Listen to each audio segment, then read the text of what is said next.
Welcome to this week's episode of 0 to a Million, brought to you by Unstack. I'm your host, Zach Rigo. Today I'm joined by Nathan Rothstein, co-founder of Project Repat, a mission-driven company repurposing your old t-shirts into high-quality quilts. Nathan, thank you for joining me today. Thank you. Thank you for having me. Yeah, so I guess before we jump in, take me through a bit of your background and how we got to this point today. Yeah, so it's it's about almost a decade ago. Ross, my business partner, and I were at the Heller School at Brandeis, it was a graduate program in nonprofit and social enterprise. It was like an MBA program, and I was working on something, he was working on something else, and we started exchanging different ideas together, and we were really looking at the problem of people have a lot of clothes in their closet that they no longer wear, but they don't necessarily want to get rid of. And how textile jobs over the course of the last 30 years have really gone to other countries. And we were interested in that problem. We both came from the nonprofit sector, and so we're interested in solving problems and trying to figure out businesses around it. And we thought about t-shirts, and we started making tote bags and scarves out of t-shirts, and we would sell them at local farmers markets, and people were interested in them, but they weren't necessarily interested enough to buy them. And over the course of a few months, people kept asking us for a t-shirt quilt, and we had no preconceived notion of how you were supposed to make a t-shirt quilt. So we just tried to make it the same way that we were making the scarves, actually, just by sewing all the shirts together. And apparently that's what the market wanted, was an affordable way to put all of your t-shirts into one place and have it be used in a more accessible way that you could have it around the house. So you start someplace and you find yourself a t-shirt quilt maker. So, I think I've been working with a ton of Shopify merchants recently. We actually work with one that has kind of a different fabric, right, that allows shirts to be a little bit more biodegradable, because the stat on branded t-shirts from your company, which when I moved, I went through 8 years. I worked at one company. I went through the stack of t-shirts I had that were all company related, and I had to just whittle it down to 3. And it's the rest of them just went to Goodwill. So take me through a bit of your process in how you found t-shirts as the conduit by which you were going to build something out of or make something out of. Yeah, I mean, once the stats around t-shirts are staggering, I think, as the labor pool has moved overseas, it's become so cheap to make, but it's actually one of the most environmentally unfriendly apparel pieces that you can make, because it takes about 700 gallons of water just to manufacture one t-shirt, mostly because of where you're shipping it from, but the dyes in the textiles is very unfriendly.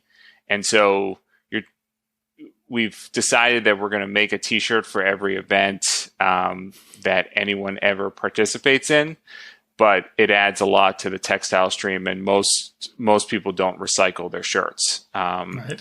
And even when you donate them to places like Goodwill, that's good, but Goodwill can't really sell your local startup t-shirts. So what they end up doing is they kind of package them all into this big container, and they ship them someplace else for another country to deal with the recycling problem. So what we found was one of the most eco-friendly things you could do was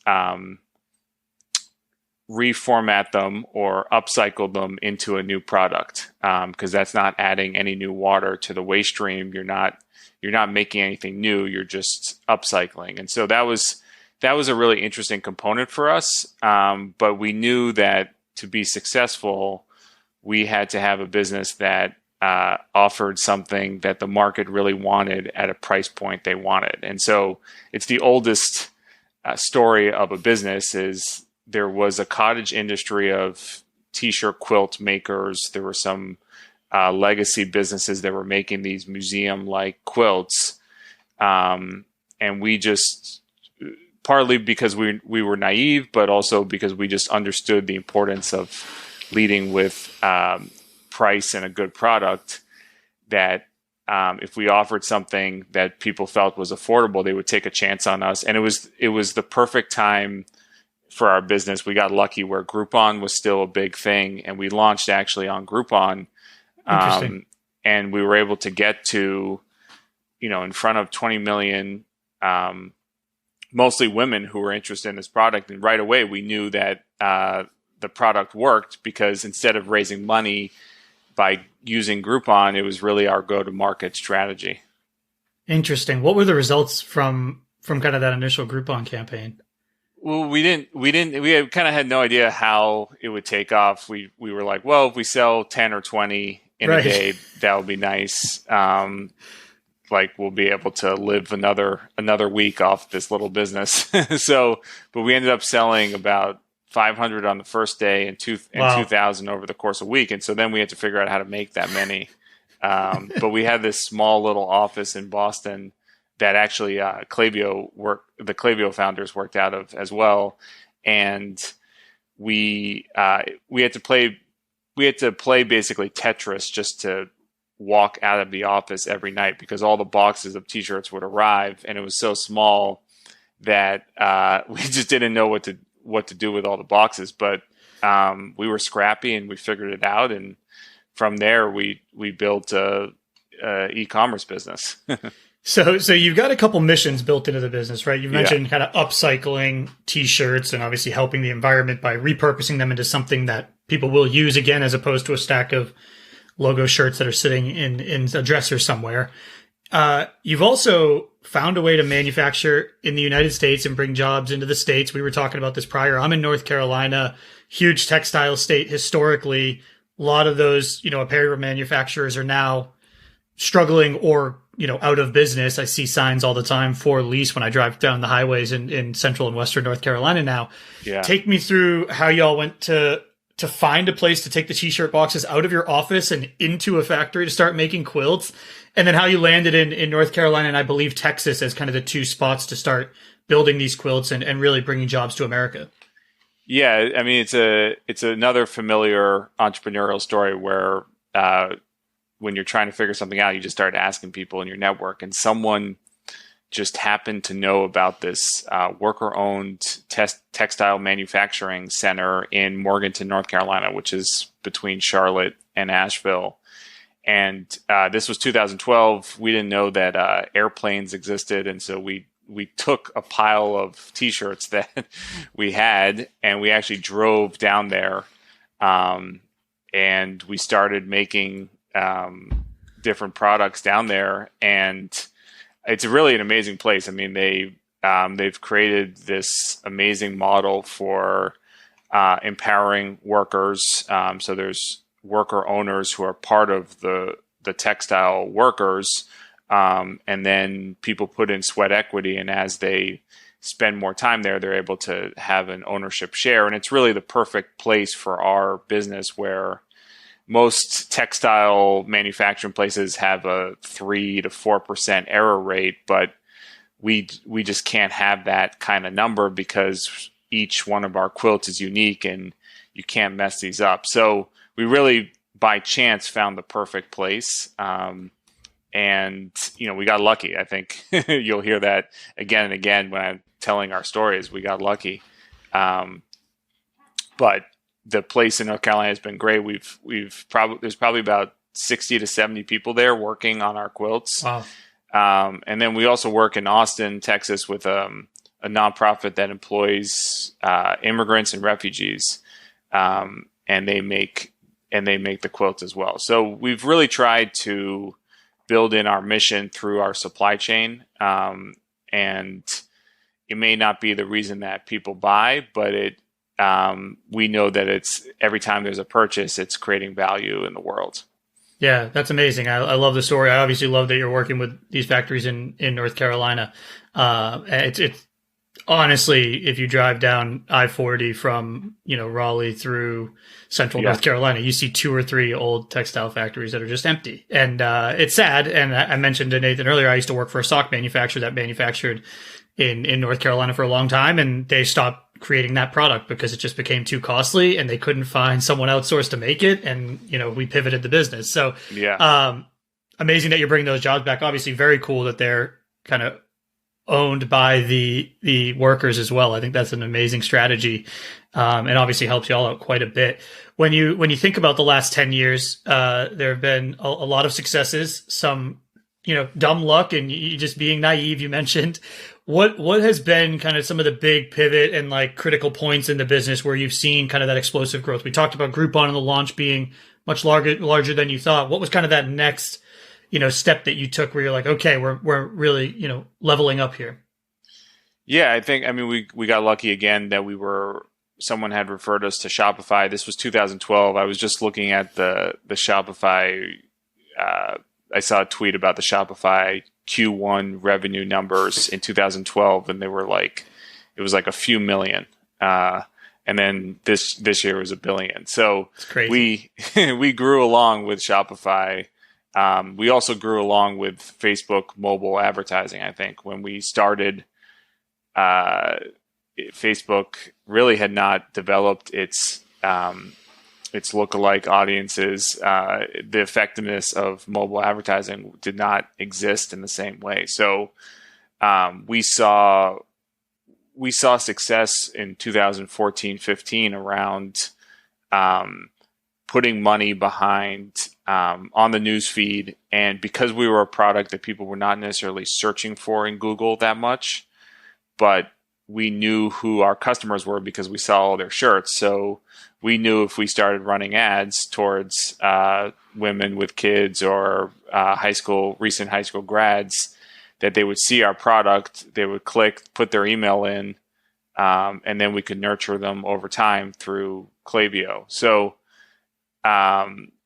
we took kind of a B2B approach to B2C marketing, which was different than I think a lot of other consumer companies. And that we were lucky again to have the advantage of we didn't have to pay for huge amounts of inventory.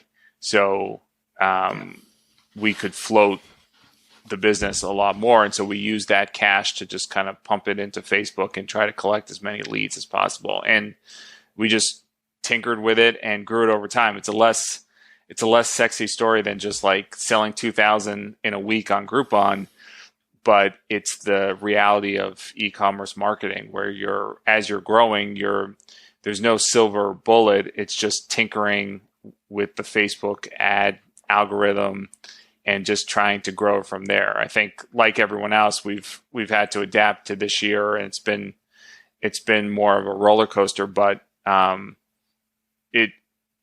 Facebook really helped us grow.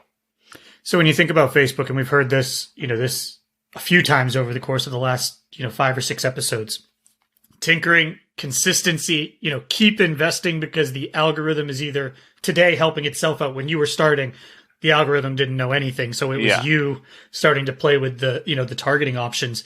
One thing that you mentioned there that I think is really interesting is you were willing to just acquire emails and nurture, because to me, this is not something I'm thinking about when I'm scrolling through my news feed. It's something I'm thinking about when I'm doing spring cleaning, and I'm like, do I keep, do I throw away? Yeah. Do I repurpose? Right. And I think that's got to be something that y'all either struggled with or had to learn about your customers, is that this was almost like an events-based purchase for somebody. Was there a timeline that you saw between like, just capture emails and nurture these folks so we're top of mind when they hit that moment? Yeah. I mean, we saw that, we would collect an email in February, and then someone would wait until the holidays to make the purchase.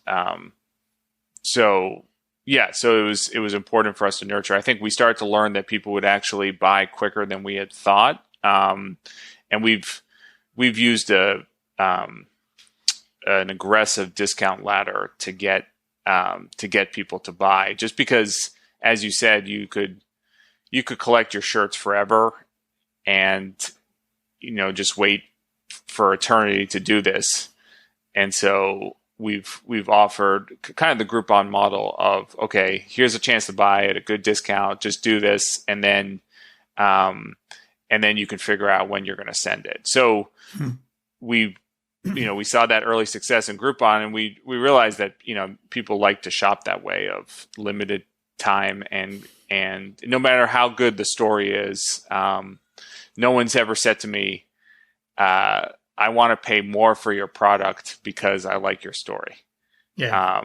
So that's always been something that we've figured out, and we figured that out early enough to stay in business, that the story alone was not going to drive the growth of the business, but it was really about nurturing those leads and focusing on lead capture. So you've mentioned a few of your systems, and I think this is something that every e-commerce business owner should take, is, capturing an email is not as valuable as a sale initially, but the long tail of emails you capture is really important. And obviously SMS is growing like crazy as well. And finding creative ways to capture that information or move people throughout the funnel. If you get their email, try to get them to add SMS, try to get them to download your app, and whatever those next steps are, because hitting them from multiple channels or having more of that one-to-one relationship becomes really important. I think you guys learned that a lot earlier than I think most e-commerce agencies, that very much want, I'm going to spend $20 on an ad and I need to get a $40 sale or a $60 sale. Yeah. That's a tough game to play. When you talk about systems, so you've mentioned Shopify, you've mentioned Klaviyo as kind of two big systems in your stack that have brought you a great deal of success. And obviously you were in very early with both of them, as early with Klaviyo as they were probably banging away on the keyboard building the first database that they were trying to link data up to. Yeah. What else has been kind of a big part of your stack in building the business, and any other apps that you're like, these are our go-tos that we feel really, a lot of success in putting money behind them? Yeah, I mean, we used Privy early on, and we connected that to Google Analytics so that we could track email leads and where it was coming from. And now Privy is part of Attentive, and we've been using Attentive for text messages. Right. I think we've also built out our own custom apps for processing the orders. We have a different kind of fulfillment process, just because we have to track T-shirts, and customers want to know when we've received the shirts. We've also built out our own shipping system so that we can just be as efficient as possible. And so I think a key lesson is finding, as your business grows, is finding good Shopify developers. And we have one great Shopify developer that we work with consistently. And so that's been great. And I would say I think one of our biggest mistakes, I think it's a mistake that I see a lot of e-commerce companies making early on, is not focusing on email lead capture as soon as possible. Because I just think about it as, okay, if you believe in your business and you're spending money to get people to your website, if you're not using as many methods to kind of make use of that money, you're wasting the money that you're spending getting traffic. And so it's like just a number one rule now, which I think a lot more people understand. But I remember how few people had pop-ups even like a few years ago. But now I think a lot more people get that. Yeah, so important.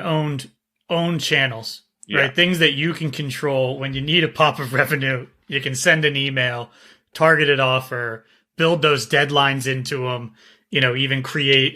You mentioned kind of discount ladder. Like there's a lot you can do there to successfully engage an email or SMS list, and totally agree. Obviously we're trying to get sales, but capture as many emails as you can and build a really interesting workflow around that. You mentioned getting in early at Facebook. That was 9 years ago now. That's about as early as you can probably get in. I assume Instagram ads has been a big channel for you. Any other social networks that you all have started spending time and money on more recently? Obviously, TikTok's one that I've heard a bunch of recently, but would love to learn where you guys are targeting. Yeah, we haven't really. I mean, we've every year we set aside some money to test budgets, but there just doesn't seem to be something as efficient as Google, Facebook, Instagram. I wish there was, but we try different stuff. We're always pushing boundaries, but we've also built a business where if something's working, we just put more money behind it. And yeah, I mean, we've tried TV over the course of our business, and we think it works, but you just don't know how well it works. And if you're a bootstrap business like us, it's tough to set aside those dollars and just say, and just kind of throw your hands up in the air and say, well, I think it works. It's funny working with like TV ad guys where they try to show you the lift that it's giving, and they don't really know. And they come up with a lot of different formulas to show you something that, Google Analytics really is the perfect mirror to tell you whether it's working or not. And so, yeah, we're just like, we've just kind of stuck with the peanut butter and jelly of e-commerce marketing. If it works, keep scaling it. And yeah, when you talk about TV, have you all done kind of local TV, or are you doing OTT and working through some of the app channels? Would you be interested to hear your strategies there? Yeah, we've tried a lot of local Okay. and national stuff. I think, I think it makes sense once you've gotten to a certain scale, because the cost per impressions just start to go down, and they're a lot cheaper than Facebook and Instagram. But I think with our product, it's tough. As you said, it's not something that someone just sees and buys right away. So they kind of have to go through and kind of know, they have to know how many shirts they have in their closet, or kind of who they're buying this for. It's a big graduation gift too. So, we've worked with some blogs and some websites that focus on graduation stuff, and that's been effective. But it's the grind of tinkering. I think our story was much more interesting early on when we were just like trying all over the place, trying to figure everything out. And now it's a story of spreadsheets and analytics and like looking at week over week results, which is not the best podcast story, but it's the reality of an e-commerce business. Yeah, and I think that's super important, and it is a good podcast. And you guys are different. You're trying things that a lot of startups or bootstrap startups, especially in the e-commerce space, are not trying. I think TV is a ballsy channel to go after and just say, hey, we're going to do it, and we're going to hope that the number of site visitors this guy's telling us we're getting is right and is driving revenue. But there is that branding piece of it. I think you got to do your best to try to make it direct response as much as you can, but it is certainly challenging. When you look at the future of the business, what are you most excited about outside of the continued tinkering? Is there anything that you're like, hey, we're going to go do this next, and it's going to be amazing for us, or we're testing X or Y that we're really excited about in the coming years? Yeah, I mean, I think for us, it's always what's nice about it. Whenever it's like if you're stuck in the spreadsheets and the e-commerce marketing, just I always get invigorated by being down in North Carolina or in Texas and just seeing the systems that we've built. I mean, and talking to the people that we work with. I forget because I haven't traveled during the pandemic, and I have two young kids at home, and so I used to go to North Carolina 3 to 4 times a year, and I haven't been down there, and I miss it. And so, but just seeing what our business has done to a local community, and see how people are able to buy homes and people are able to send their kids to college, and so it does excite me to know that by selling a quilt, by sitting at my home office in Cambridge, we're able to have this economic impact in people's lives. Yeah, that's amazing. I certainly thank you for it. Being a North Carolina resident, I love to see those factories back up and running and continue to run. Nathan, thank you so much for joining us today. Where can everyone find out more information about your business and obviously, order a quilt when the timing is right? Yeah. So projectrepat.com. I think also finding us on Instagram, Project Repat USA, is a good place just to see many examples of the quilts that we're making. Yeah, they look awesome. There's obviously a variety of sizes, a variety of use cases. Yeah. I was digging into it. So I certainly appreciate coming on, Nathan.